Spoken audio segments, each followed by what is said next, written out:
லைட்டாக பீதியாக இருக்குது. ஹாய், எல்லாருக்குமே வணக்கம். தேங்க்யூ. ஸோ நிறையா பேருக்கு தேங்க்யூ சொல்லணும், அதனால் மொத்தமாக தேங்க்யூன்னு சொல்லி முடிச்சிடுறேன். ஏன்னா சில பேரை விட்டுருவேன் நான். அதுக்கப்புறம் திரும்ப வந்து இப்போ 2-3 நாளாக இப்போ தான் அடித்து விட்டாங்க, திரும்ப அடமலை மாதிரி திரும்ப போட்டு அடிக்க ஆரம்பிச்சிருவாங்க. அதனால எல்லாருக்குமே ரொம்ப ரொம்ப நன்றி.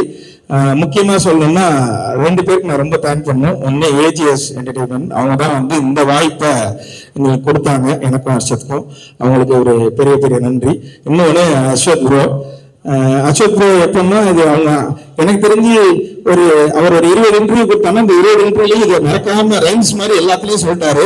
அவருக்கு 2 lakhs சப்ஸ்கிரைபர் இருக்கும் போது நான் அவரை கொடுத்தேன் அப்படின்னு எல்லா இன்டர்வியூலையும் அவர் சொன்னாரு. அதனால உண்மையிலே ஒரு 2 lakhs சப்ஸ்கிரைபர் இருக்கும் போது கூப்பிட்டாரு. இன்னும் சொல்ல போனா நம்ம சேனல் ஆரம்பிச்சு 11வது சப்ஸ்கிரைபர் இந்த மனுஷன் தான் எங்களுக்கு. அதனால என்னைக்குமே அதை நாங்கள் மறக்க மாட்டோம். ஃபர்ஸ்ட் தடவை டார்லிங் கதை சொல்றதுக்காக ஆஃபீஸ் கூப்பிட்டாரு டார்லிங். போய் உட்கார்ந்தோன்னே என்னென்னமோ நிறைய பேசினாரு. ஆனா எனக்கு ஒண்ணுமே புரியல. சரி, okay, done, you are the right guy அப்படின்னாரு. சரி, ஓகே, அப்ப நான் செலக்டா அப்படின்னு கேட்டேன். செலக்ட் தான் போ அப்படின்னாரு. போய் அடுத்த நாள் இவனை கூப்பிட்டு வர சொன்னாரு. சரி, நமக்கு தான் ஒண்ணும் தெரியல, தமிழ் மீடியம்ல இருந்து வந்திருக்கோம், இவன் கொஞ்சம் நாலேஜான ஆள் தானே, அண்ணா யூனிவர்சிட்டியில படிச்சவனா, சரி இவனை கூப்பிட்டு போறேன். இவங்கிட்டே அந்த மனுஷன் அப்படிதான் பேசுறான். லைட் வரும், நீ இது பண்ணு. அவனுக்கு ஒண்ணும் புரியல. அதுக்கப்புறம் நாங்களே பிக்ஸ் ஆயிட்டோம். சரி, ஓகே, நம்ம ஒரு ஹாலிவுட் படத்துல நடிக்க போறோம் அப்படின்னு மாதிரி பிக்ஸ் ஆயிட்டோம். சரி, ஹாலிவுட் படம் தானே நடிக்கிறதுக்கு போயிட்டு பார்த்தா ஹாலிவுட் கேமராமேனே எங்க இருக்க உள்ள போய், ஏய் மார்க் எங்க போயிட்டு மார்க்ல நில்றா அப்படின்னாரு. ஓகே, அப்ப ஹாலிவுட் படத்தை தான் நம்ம நடிக்க போறோம்ன்றது முடிவாயிட்டு. ஆனா பாதி நேரங்கள்ல இவங்க 2 பேரும் இங்கிலீஷ்ல மட்டும் தான் பேசிப்பாங்க.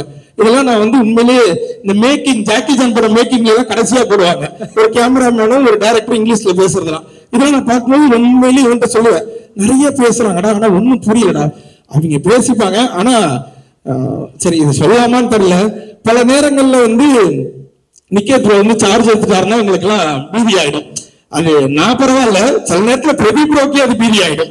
பீதி ஆயிடுச்சுன்னா அவர் கொஞ்ச நேரத்துல அவர் என்ன பேசுறதுன்னு அவருக்கு புரியாது. ஆனா அவருக்கு ஒரு மல்டி பர்சனாலிட்டி இருக்குன்றதை நான் கண்டுபிடிச்சிட்டோம். என்ன திடீர்னு ஒண்ணு பேசுவாரு, திட்டுவாரு, ஓகே டார்லிங் நல்லா பண்ணு அப்படின்ட்டு போயிடுவார். இப்ப இந்த மனுஷன் அதுக்கப்புறம் வந்து உங்களை இல்ல அவங்கள அப்படிம்பாங்க. சரி, அவங்களை வேற யாரையோ சொல்லியிருக்காரு அப்படின்னா அவங்ககிட்ட போய் சொல்லுவாரு, உங்களை நீங்க லைட்லாம் கரெக்டா தான் வச்சுக்கீங்க, இவனுங்களதான் சரியா நடிக்கல அப்படின்ட்டு போயிடுவாரு. சோ இந்த படம் உண்மையில ஆரம்பிச்சது ஒரு மாதிரி ஜாலியா ஆரம்பிச்சது, முடியும் போது ஏண்டா முடியுது அப்படின்னு இருந்தது. ஏன்னா 3 பேர் நல்லா சோறு போட்டாங்க, சும்மா சொல்லக்கூடாது, டெய்லி கறி கஞ்சி, அவ்வளவு ஹாப்பியா இருந்தது. நம்ம ஆபீஸ்ல அப்படி ஒரு சோறு பண்ணணும்னு ஏஜிஎஸ் பார்த்து நாங்க பல தடவை உயர்ந்திருக்கோம். ஏன்னா இது திரும்பவும் சொல்லலாமான்னு தெரியல, பல வார்த்தைகள் டப் பண்ணி இது பண்ணி கட் பண்ணி பேசி எடிட் பண்ணி நானே பேச வேண்டியதா இருக்கு. ஏன்னா இதுக்கு முன்னாடி இந்த மனுஷன் வந்து இந்த படத்துல போடும்போது அஸ்வத் ப்ரோ வந்து ரீஇன்ட்ரோடியூசிங் அப்படின்னு போட்டாரு. அதுக்கு முன்னாடி நாங்க ஒரு 2 படம் பண்ணோம், சொல்லக்கூடாது, நான் சொல்ல மாட்டேன் 2 பண்ணோம். அதுல வந்து இட்லி கேட்டா இட்லி இல்லைன்னுவாங்க, தோசை கேட்டா வீட்டுல இருந்து எடுத்துட்டு வர மாட்டேங்க. சோ இந்த மாதிரி பிரச்சனை இருக்கும்போது இங்க போன ஒரே நேரத்துல டார்லிங் சிக்கன் இருக்கு டார்லிங், மீன் இருக்கு டார்லிங், அதுக்கப்புறம் சில நேரத்துல பிரதீப் ப்ரோக்கு டயட் ஃபுட்னு எடுத்துட்டு வருவாங்க. ஆத்தாடி ஆத்தா, அதுல என்னென்னமோ இருக்கும் டார்லிங், ஓடுறது போடுறது, பறக்கிறது, தாவறது, நிக்கிறது, நீந்துறது எல்லாமே இருந்துச்சு அவருக்கு. ஆனா எனக்கு ஒரே ஒரு ஆதங்கம் மட்டும் இப்போ வரைக்கும் இருக்கு, இவ்வளவு திங்குறாரு இந்த மனுஷனுக்கு ஏன் உடம்பு மட்டும் உழவ மாட்டேன்ற ஆதங்கம். அப்படி என்ன நல்லா சாப்பிட கேட்பேன், சமோசா தானங்க, ஆமா, உருளைக்கிழங்கு சமோசா தானங்க, ஆமா, 4 திங்கிருக்கேன், அப்படியே இருக்கிறீங்களேங்க அப்படின்னு கேட்பேன். ஆனா தெரியல, அவர் வந்து ஒரு மாதிரி பாதி நேரங்கள்ல எங்களுக்கு குருவா இருந்தாரு, பாதி நேரங்கள்ல நல்ல ஃப்ரெண்டா இருந்தாரு.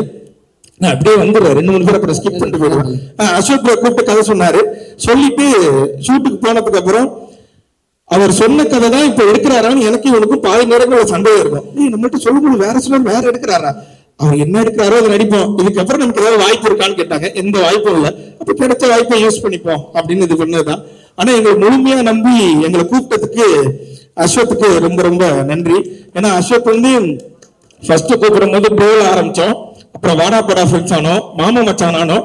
இப்ப என்ன மொழியில நாங்க 2 பேரும் பேசிக்கிறோம் எங்களுக்கே தெரியல. சில நேரங்கள்ல எடுத்தவனையே ஹலோக்கு முன்னாடி ஒரே ஒரு கெட்ட வார்த்தை பேசுறான், ஒத்த வார்த்தை, அதை சொல்லிதான் ஆரம்பிக்கிறானே. அப்படி ஒரு ஃப்ரெண்ட்ஸ் ஆயிட்டோம் நாங்க 2 பேரும். அப்படியே தாண்டி வந்தோம்னா ரவிக்குமார் சார் எல்லாம் பார்க்கும்போது உண்மையிலேயே பயமாவே இருக்கும் செட்ல. ஏன்னா நாங்க காம்பினேஷன்ல எங்களுக்கு நிறைய சீன் இருக்கு. சில நேரங்கள்ல சார் இப்படி நின்னாருன்னா அங்க நிக்க மாட்டோம், நாங்க 2 பேரும் ஓடிடுவோம். சரி அவங்க ஏதாவது சொல்லிடுவாங்க, சூப்பர் ஸ்டாரை வச்செல்லாம் படம் பண்ண வருவா அவரு, இப்படி எல்லாம் வேற நாங்க பேசுவோம். சில நேரங்கள் அவர் காலையில ஒரு மாதிரியே மிமிக்ரி பண்றான்னு அவருக்கு முன்னாடி மிமிக்ரி எல்லாம் பண்ணி காமிச்சோம். ஆனா அவர் அதை கண்டுக்கவே இல்லை. நான் அதுக்காக இன்னைக்கு வரும்போது அர்ச்சனை சொன்னேன், மேலே ஏறி ஸ்டேஜ்ல ரஜினி சார் மிமிக்ரி பண்ணு, டக்குன்னு கூப்பிட்டு அடுத்தது ஏதாவது வாய்ப்பு கொடுப்பாருன்னு. முடிய மறந்துட்டு போயிருச்சு.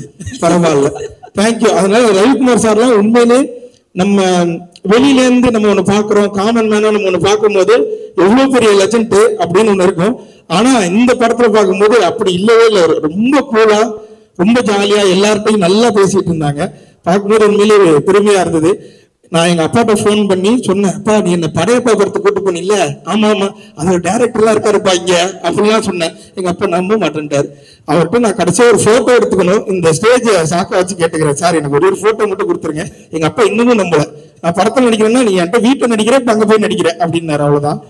இதுக்கப்புறம் Pradeep bro full jolly. College படம், காலேஜ்ல என்னென்னலாம் பண்ணக்கூடாதோ அதெல்லாம் நாங்கள் அந்த காலேஜ்ல பண்ணோம், ஜாலியா இருந்தோம். நல்ல மனுஷன் உண்மையிலே. எந்த இதுவுமே இருக்கு, நான் அந்த ஸ்டார்டம்ல இருக்கேன், நான் ஹீரோ, இது மாதிரி எந்த இதுவுமே அவர் கிடையாது. அவர் டீம்ல ஒருத்தர எங்களை உள்ள போன அன்னைக்கே சேர்த்துக்கிட்டாரு. நிறைய விஷயங்கள் ஷேர் பண்றதா இருக்கட்டும், அவரு பண்ண ஷார்ட் பிலிம்ல ஆரம்பிச்சு இப்போ அவருக்கு நடக்கிற அவரோட கதைகள் வரைக்கும் எல்லாத்தையுமே எங்கள்கிட்ட சொல்லுவார். அதே மாதிரி எங்களுக்கு ஏதாவது ஒண்ணு, இது தலைவா, இது என்ன பண்ணலாம், இது என்ன பண்ணலாம்னா இதை இப்போ பண்ணிடாதீங்க, இது கரெக்டான குரோத்தா இருக்காது, இதை பண்ணதுக்கு அப்புறம் தான் நீங்க இதை பண்ணணும் இப்படின்ற மாதிரி எங்களுக்கு ஒரு பயணியரா நின்று, அதுவும் எங்களுக்கு முன்னாடி இருந்த ஒரு யூடியூபரா அவரை நாங்க ஃபீல் பண்ணோம். ஸோ ஒரு மூத்த யூடியூபர் எங்களுக்கு அடுத்தது அதை அவங்க கொடுத்தாங்க. மித்தபடி எனக்கு இங்க இன்னைக்கு தான் நிறைய பேர்த்த பார்த்தேன், அதனால எனக்கு பாதி பேர்த்த தெரியாது. இதுக்கெல்லாம் இவங்க எல்லாருக்குமே ரொம்ப நன்றி. அதையும் தாண்டி இந்த பின்னாடி உட்கார்ந்துருக்கவங்களுக்கு ரொம்ப ரொம்ப நன்றி. தேங்க்யூ. நீங்க வீடியோ பாத்தீங்க, அந்த வீடியோ மூலமா கொஞ்சமா ஏதோ பேர் கிடைச்சது. அந்த பேர் எடுத்துட்டு வந்து இன்னைக்கு இந்த இடத்துல நிக்கிறோம். ஸோ 21ஆம் தேதி டிராகன் படம் தியேட்டர்ல ரிலீஸ் ஆகுது. எப்படி யூடியூப்ல பாத்தீங்களோ அதே மாதிரியே தியேட்டர்லயுமே வந்து இந்த படத்தை பார்த்துட்டு கண்டிப்பா உங்களுக்கு எல்லாருக்கும் பிடிக்கும், சப்போர்ட் பண்ணீங்கன்னு நினைக்கிறேன். நன்றி, தேங்க்யூ டார்லிங்.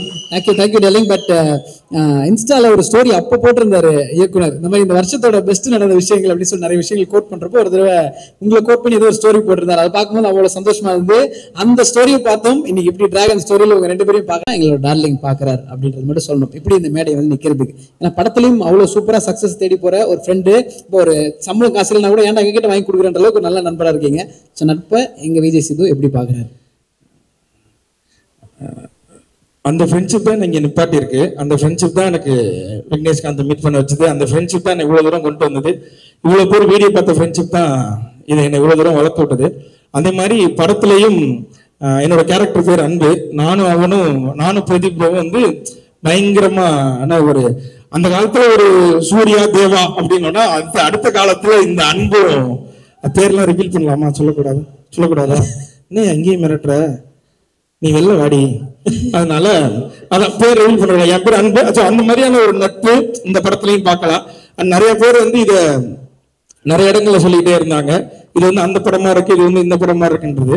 ஆனா இது நான் பார்த்துட்டேன், அதனால சொல்றேன், நீங்க யோசிக்கிற எந்த படம் மாதிரியும் இருக்காது. இது புதுசா ஒரு நல்ல படமா உங்களை என்டர்டெயின் பண்ற படமா தான் இருக்கும். அதுல நான் ஷியரா சொல்றேன். தேங்க்யூ.